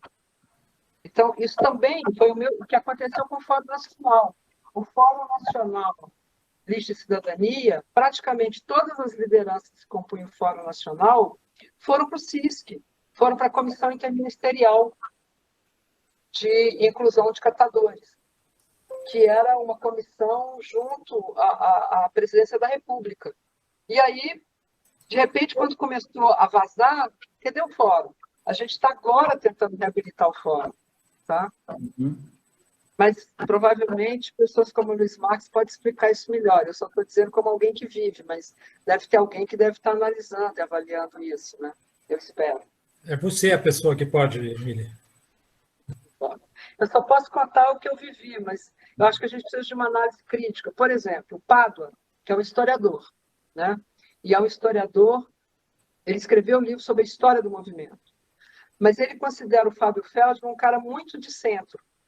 Então, no livro dele, ele decidiu que a gente não teve nenhum deputado do movimento. Agora, o Fábio era presidente de um movimento dos mais importantes, que é a Oikos, de São Paulo, que é que entra na justiça contra a anencefalia em Cubatão. Como é que você vai dizer que o Fábio não é uma liderança ecologista do Estado de São Paulo? Entendeu? Porque as pessoas que foram pelos partidos de esquerda não foram. E, sim, Belo Horizonte, a gente tinha uma grande liderança, que era o Betão, que o PT se recusou a a legenda, porque dizia que ele vinha desse movimento ecologista e isso não era um movimento de base. Você só podia dar a legenda para deputado constituinte que fosse um movimento de base. Então, nós vamos somando, que é a realidade brasileira, né? Eu acho que é isso. Isso aí somos nós, né? Emília, eu vou continuar com as perguntas aqui do fórum. Tinha uma minha, mas que eu vou pular porque ela é parecida com a da Cristina, que é a seguinte, que ela diz: professora, você poderia comentar sobre os custos da reciclagem em termos de energia, águas consumidas e outros custos do processo, assim como a porcentagem que de fato é reutilizável? E também comentar sobre a frase "não existe lado de fora", em uma perspectiva da importância da redução-reutilização. Bom, só uma coisa, ela quer saber de custos de reciclagem, foi isso que eu entendi? Ela quer saber não só custos em termos de energia, água, e também qual que é a porcentagem que você, de fato, consegue reutilizar. Olha, gente, depende muito do que é o material. Eu posso até disponibilizar para vocês um vídeo que uma catadora de Brasília fez recentemente, dizendo para as pessoas assim, olha, não é porque tem um símbolo, que a indústria coloca símbolo de reciclagem, que tem mercado. Em Brasília, a Eliana Cátia, aquela que eu mostrei para vocês na fotografia, que fechou o segundo maior lixão do mundo, né? Só tem agora o lixão de Jacarta, de Brasília, ela pôs em todos os caminhões do Distrito Federal. No Distrito Federal não se recicla vidro, porque a empresa mais próxima para receber vidro está em Belo Horizonte. Você sabe qual é o custo de uma coisa que é super barata, né? Porque isso é silício, né? É areia. De sair, encher um caminhão com vidro para levar até Belo Horizonte para reciclar, é impossível. Não tem municipalidade, não tem poder público que consegue dar conta disso. E aí o que aconteceu?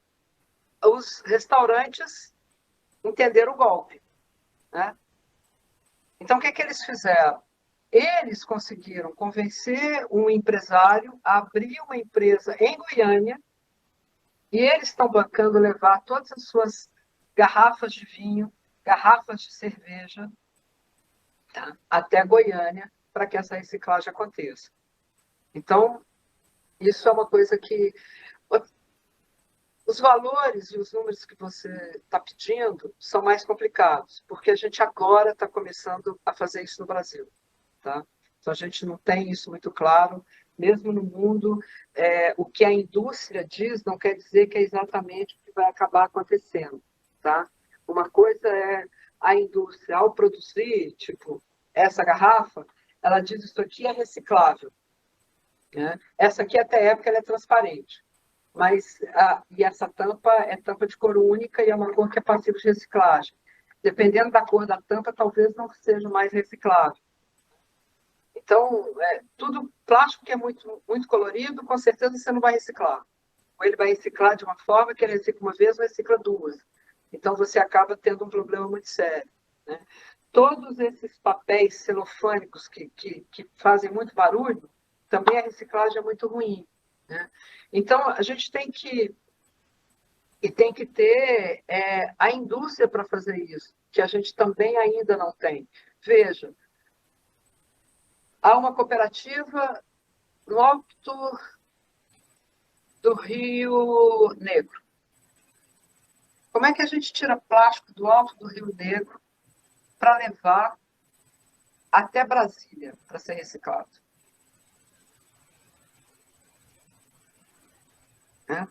Então, viver num país como o Brasil nos remete a pensar isso. O que está acontecendo? Acabei de saber recentemente que um grupo de estudantes da Federal de São Carlos resolveu começar a pensar a indústria da reciclagem para a Amazônia. E eles estão se incubando, né, na Zona Franca Verde para poder viabilizar isso.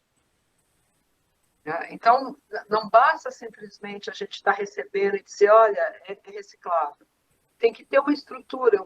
Quando eu comecei a estudar resíduos, eu cheguei à conclusão que a gente, mais do que uma política nacional de resíduos, nós precisamos de uma política de indústria e comércio no Brasil. Porque a gente precisa desenhar produtos. A gente precisa entender qual é a logística desse produto, qual é a necessidade dele, como é que eu, de fato, vou fazer. A reciclagem é uma indústria, gente. Reciclagem não é reuso. Eu preciso de um processo industrial para que ela aconteça. Então, não basta colocar um material que é passível, tipo Tetra Pak. Só a Tetra Pak consegue reciclar. E eles têm essa ideia fantástica, a gente pode fazer telha e a gente pode fazer parede. E toda vez que eu encontro com o diretor da Tetra Pak, eu pergunto para ele se a casa dele tem aquela telha.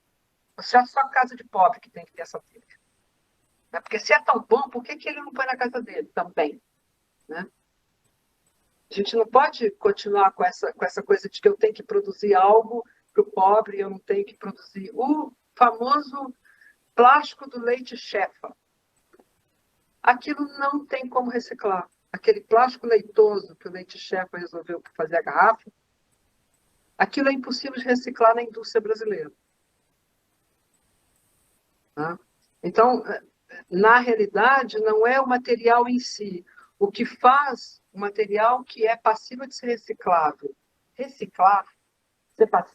poder ser reciclado, tem a ver com toda a estrutura de indústria da localidade, da região.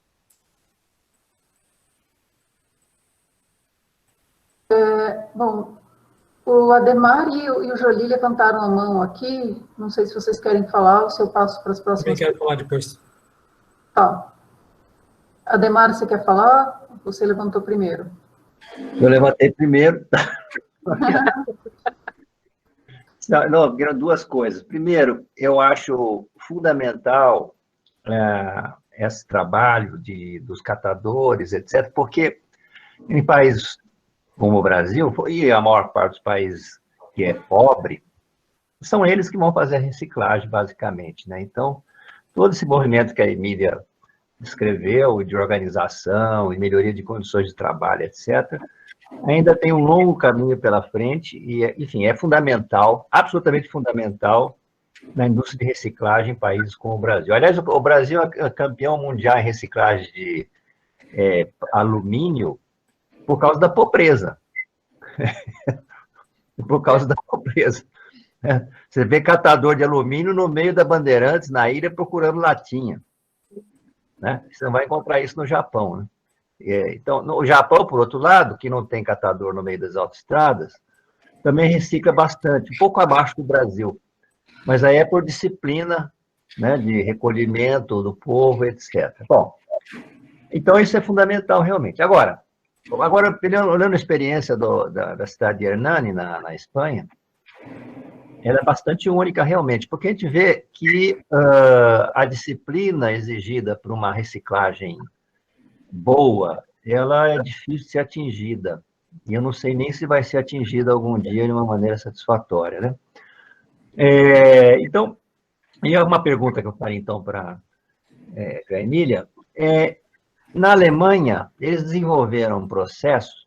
Bom, é claro que, tem só um parênteses, essa mudança na indústria de embalagem, tudo isso aí é uma coisa fundamental, não vou nem entrar muito em detalhes, se não mudar isso, realmente vai ficar complicado. Então, aí é uma outra governança, tá? Como é? Porque na indústria de embalagem você tem a comodidade versus a não reciclabilidade.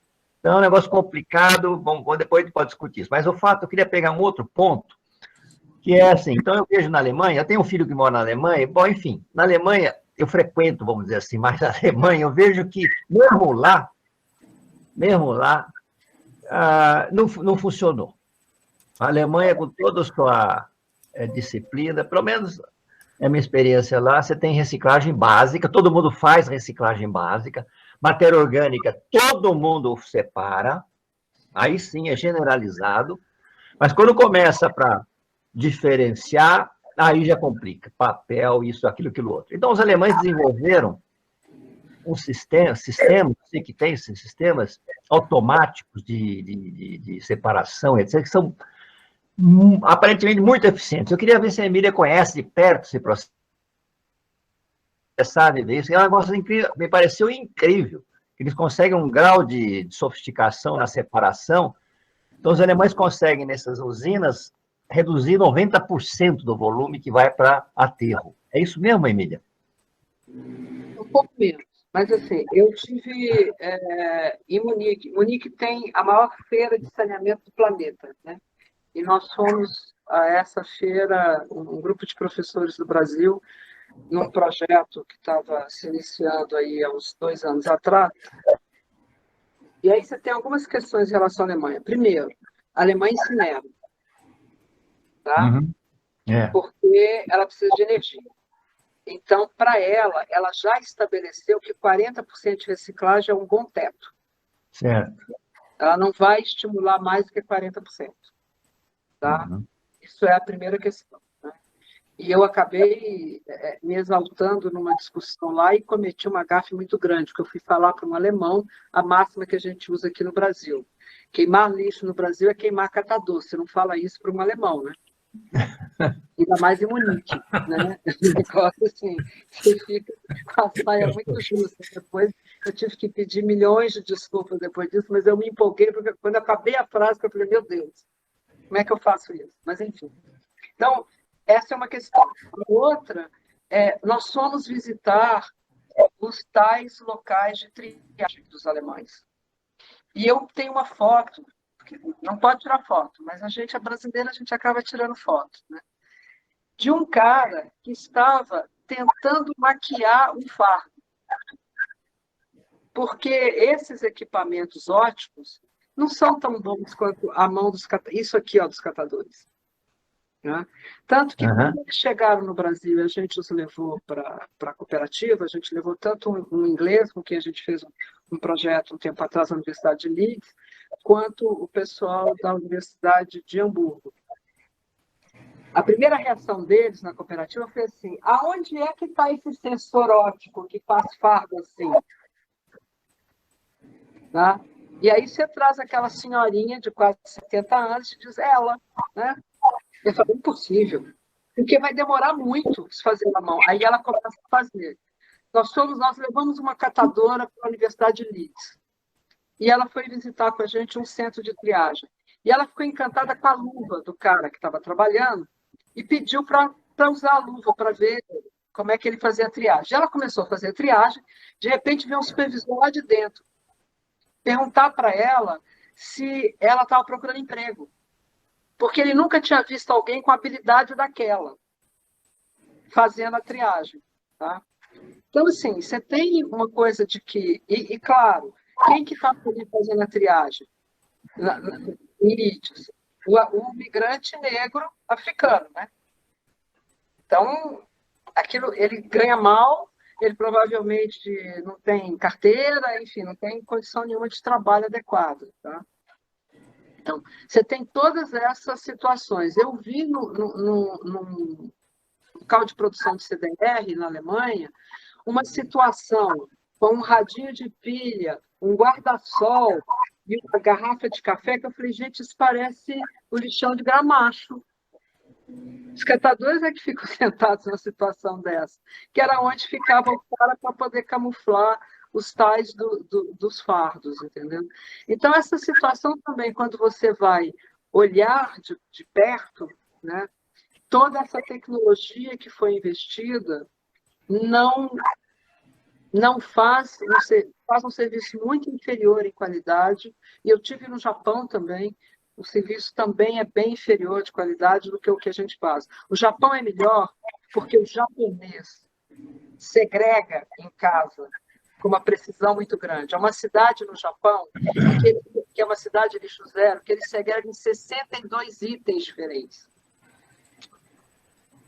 Entendeu? Então, o Japão, a diferença é essa. É o japonês. É o fato de que eles têm uma relação de coletividade colocada de forma diferente. Tá? Mas o problema é que não tem solução, porque o custo da mão de obra é muito alto nesses países. Né? Ninguém vai... Então, ou é mais ou menos, não tem solução. Mas a solução hoje, quando a União Europeia diz que tem que ser lixo zero em 2030, aí sim investir na indústria. Então, a indústria de garagem vai ter que ser outra, não tem jeito. Por aí.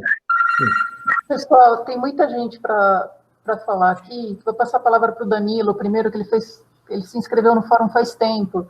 Depois eu passo a palavra para o Jolie, e aí a gente volta para o fórum. Pode ser? Vocês me ouvem? Sim. Na verdade, eu vou pegar uma carona aqui no que o Ademar acabou de falar e no que a Emília também falou. Em primeiro lugar, a sua aula foi um resumo da história do meio ambiente fantástico. Obrigado. E eu tive a oportunidade de viver na Alemanha por um tempo também. Primeiro fui estudar, depois voltei e fui trabalhar. Num primeiro momento, me chocou muito a questão do alemão com a reciclagem. Muito legal. Depois eu fui me informar, realmente eu vi que não era todo esse mar de rosas aparente, mas uma lição que eu acho que a gente poderia trazer da relação do alemão com o lixo, que talvez ajudaria a gente a não segregar tanto uma parcela da população imensa de catadores que é segregada, é mostrar para a população o valor do lixo. Na Alemanha é muito claro o quanto custa uma garrafa PET vazia. Então, por exemplo, vocês já estiveram na Alemanha. Lá no supermercado você vai, tem uma maquininha que você coloca PET ou garrafa de alumínio e algumas de vidro. Você coloca e essa máquina ela te devolve um código de barras que você vai usar no supermercado com desconto da sua compra. E cada garrafa de meio litro, 500 ml de água, vai te dar 25 centavos em crédito. Então, é interessante que, por mais que não seja tão eficiente, igual como vocês falaram agora, existe uma cultura de que você não separa lixo, você não troca a garrafa porque você é pobre. Você troca a garrafa simplesmente porque ela pode ser trocada, ela vai reverter em alguma coisa. Danilo, isso é uma falta de impressão. Desculpa. Será?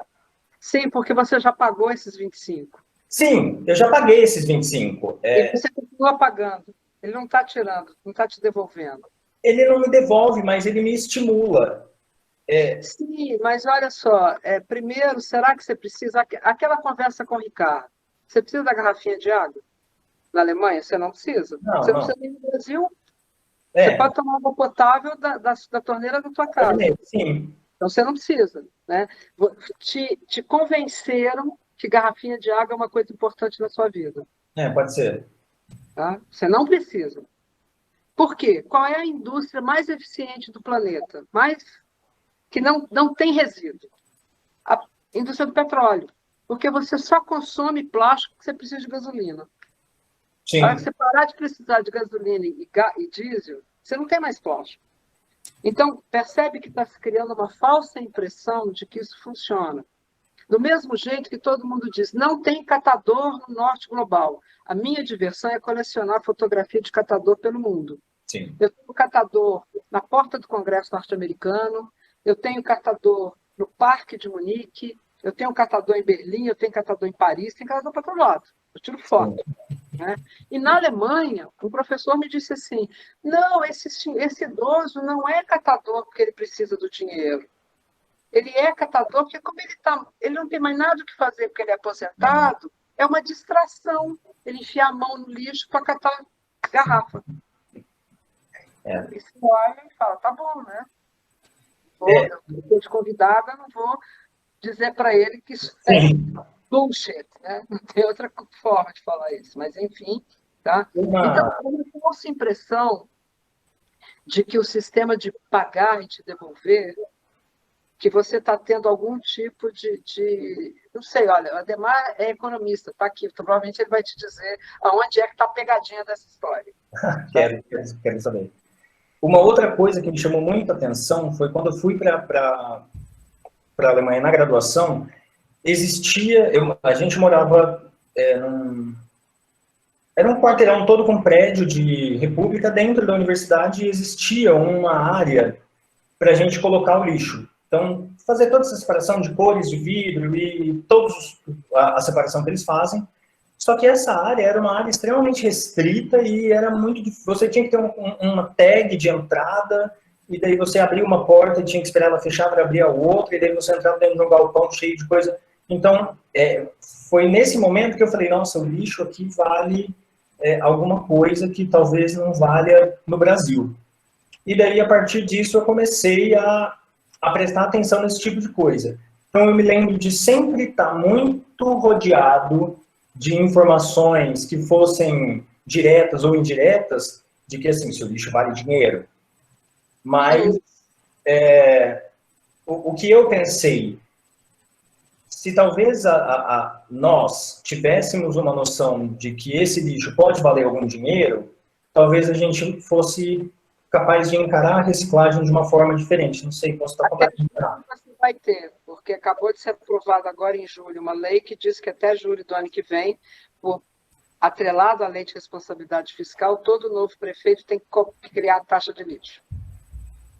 Senão, ele tem um termo técnico, né, que ele está fazendo mau uso do dinheiro público, não é esse termo, é um outro, mas eu esqueci. Então, haverá essa taxa. Ótimo. Talvez ele comece a investir mais no sistema de sensibilização e de educação ambiental. Gente, estamos ficando sem tempo e ainda tem muita gente querendo falar. Vou passar a palavra para o Charlie, tá bom? Não, eu só queria completar a resposta para o Rodrigo em relação à fase inicial da fala da Emília, é que realmente nós saímos da reunião de Estocolmo em 1972 como os grandes vilões. Então, a visão do Brasil receber a Eco 92 foi parte da estratégia brasileira para melhorar um pouco a visão que o mundo tinha, e a partir dali, eu acredito que, de fato, o país assumiu uma atuação mais protagonista nas questões ambientais, tanto nas mudanças climáticas como na biodiversidade. Mas a nossa posição anterior era bem ruim e, infelizmente, nós retornamos para ela em menos de 2 anos de governo. O capítulo de meio Outro ambiente... comentário para o Luiz. O Luiz acha que a gente tem que escrever sobre isso. A Emília e eu éramos atores, nós éramos correio entre o que acontecia no aterro e o que acontecia no Rio Centro. Não somos nós que vamos analisar, nós estamos lá de peão fazendo o que a gente achava que tinha que fazer na época. Então, cabe a vocês.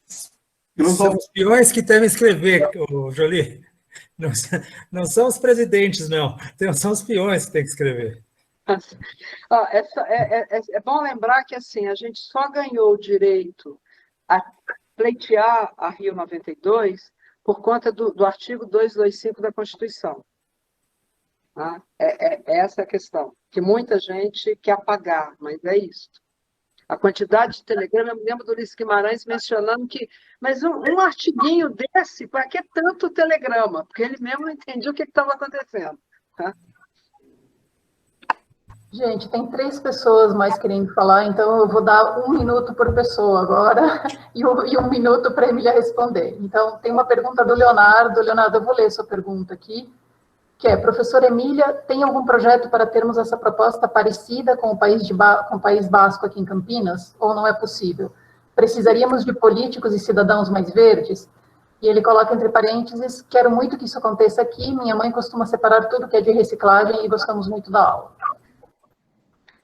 Sim, tem. Aqui a gente tem o Fórum de Cidadania da RMC, né, que faço parte da comissão coordenadora desde 2004, a gente tem uma proposta Campinas Lixo Zero, a gente vive as turras com a prefeitura, porque a prefeitura quer passar uma PPP do lixo, ela ainda inclusive chama de lixo, a gente quer dizer, olha, como que o poder público pode tratar de lixo? O poder público não pode ter uma política pública para lixo, né? Tem que ter para resíduo.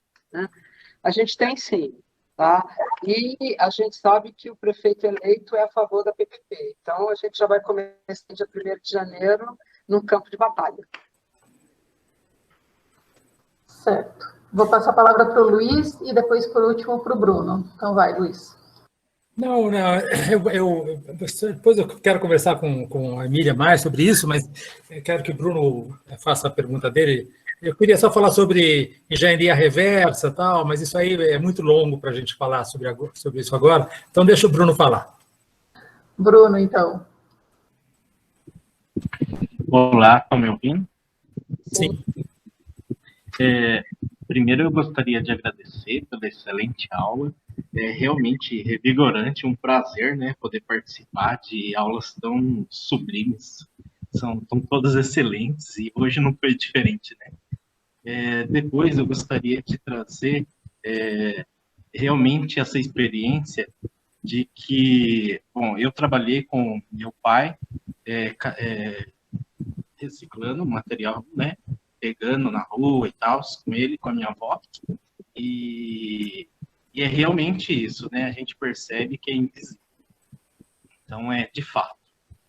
Aí, depois, eu gostaria de pedir licença, antes de fazer a minha pergunta, que ela é mais simples, e aí, professora, eu gostaria de fazer um convite, né, muito especial, com muito carinho, com muito amor. Eu sou morador aqui na moradia da Unicamp, e a gente, participação de alguns professores já também, a coordenação, articulando para a gente pensar soluções sustentáveis para a moradia.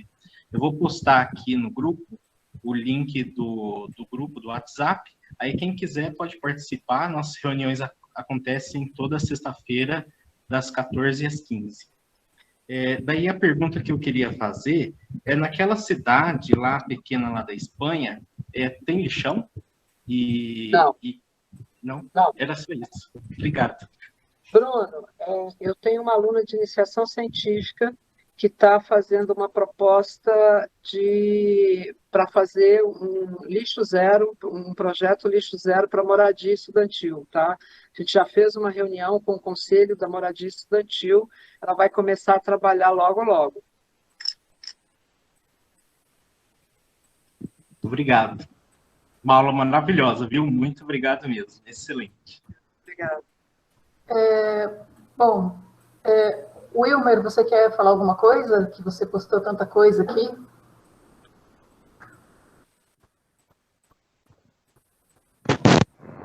Eu posso dizer para vocês, dos catadores, que, não para não ser muito acadêmico, eu acho que esse pessoal lutou muito para poder conseguir as poucas coisas que conseguiram hoje.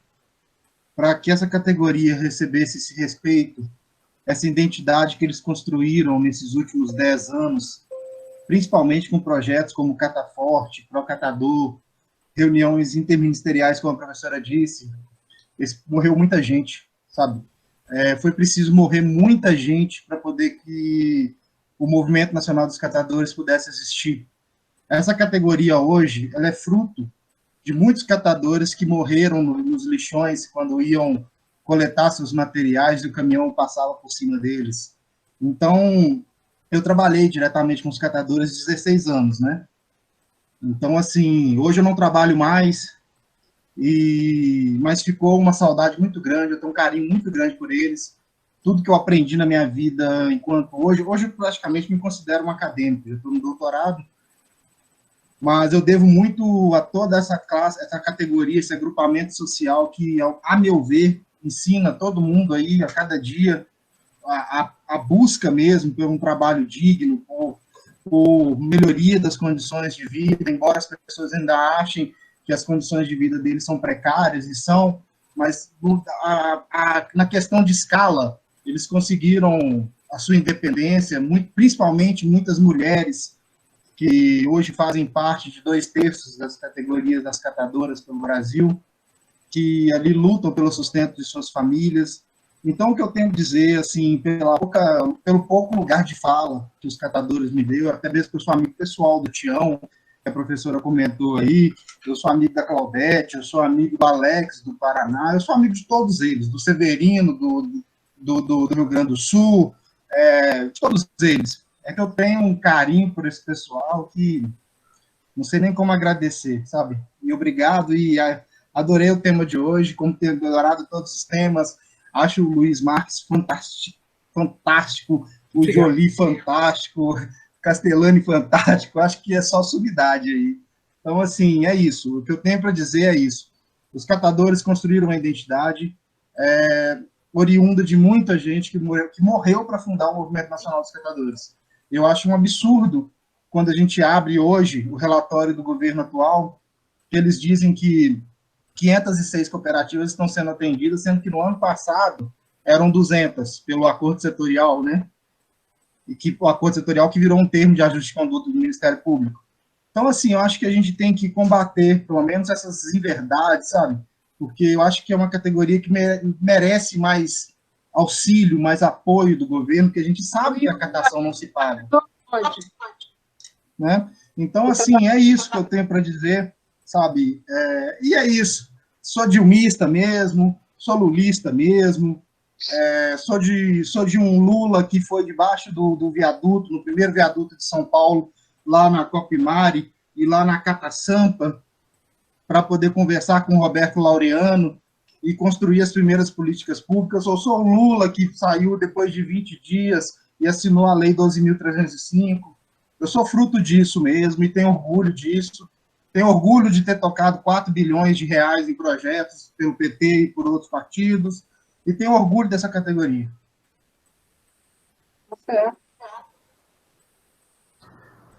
Gente, bom, muito legal. São 17h59.